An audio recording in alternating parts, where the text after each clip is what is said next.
गिरिडीह में बुधवार को कांग्रेस की संविधान बचाओ रैली का आयोजन हुआ, जिसमें प्रदेश कार्यकारी अध्यक्ष शहजादा अनवर, सह प्रभारी जेपी पटेल, जिलाध्यक्ष धनंजय सिंह समेत कई वरिष्ठ नेता शामिल हुए। संगम गार्डन में हुए इस रैली में जिले भर के कार्यकर्ताओं ने भाग लिया। नेताओं ने पीएम नरेंद्र मोदी पर तीखा हमला बोलते हुए आरोप लगाया कि मोदी सरकार लोकतंत्र को कुचल रही है और आईईटी, ईडी जैसे संस्थानों का दुरुपयोग कर विपक्ष की आवाज दबा रही है। शहजादा अनवर ने कहा कि राहुल गांधी को जानबूझकर संसद में बोलने से रोका जाता है, जिससे यह स्पष्ट है कि संविधान और लोकतंत्र खतरे में है। रैली का उद्देश्य जनता को सचेत करना और संविधान की रक्षा के लिए एकजुट होना है। ऑल इंडिया कांग्रेस कमेटी ने ये निर्णय लिया है कि पूरे देश में संविधान को लेकर के हम लोगों को जागरूक करेंगे और जिस प्रकार से संविधान पर, संवैधानिक मूल्यों पर कुठाराघात किया जा रहा है, उसको लेकर के हम जनता के बीच में जाएंगे और इसके लिए हम पूरे देश में कांग्रेस कार्यकर्ताओं के माध्यम से अवेयरनेस पैदा कर रहे हैं, जागरूकता पैदा कर रहे हैं। झारखंड प्रदेश कांग्रेस कमेटी ने भी पूरे राज्य में संविधान बचाओ रैली करने का निर्णय लिया है और बहुत सारे जिलों में ये कार्यक्रम ऑलरेडी हो चुका है। उसी क्रम में आज गिरिडीह जिला में यहाँ पर संविधान बचाओ रैली है। हम देख रहे हैं कि लोकतंत्र के जो चारों स्तंभ हैं, न्यायपालिका, कार्यपालिका, विधायिका और मीडिया, चारों स्तंभ जो है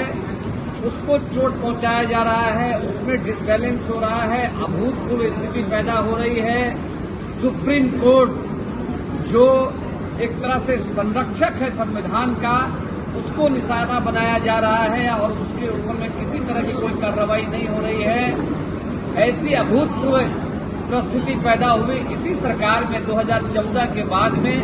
जब माननीय उच्चतम न्यायालय के न्यायाधीशों को अपने न्याय के लिए, अपनी बात करने के लिए उनको प्रेस कॉन्फ्रेंस करना पड़ा। आज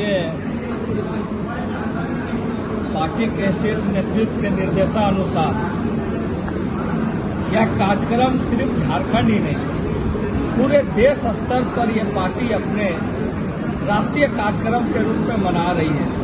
और इसका एक उदाहरण आपने देखा होगा कि एक ऐतिहासिक भीड़ जब झारखंड पुराना विधानसभा परिसर में, जहां हमारे राष्ट्रीय अध्यक्ष, हमारे संगठन के महामंत्री जी आए थे, वो विशाल जनादेश जो उपस्थित हुआ, वो स्पष्ट रूप से यह दिखा रहा था कि संविधान और देश किस तरह से खतरे में। आपने देखा होगा कि 2014 के बाद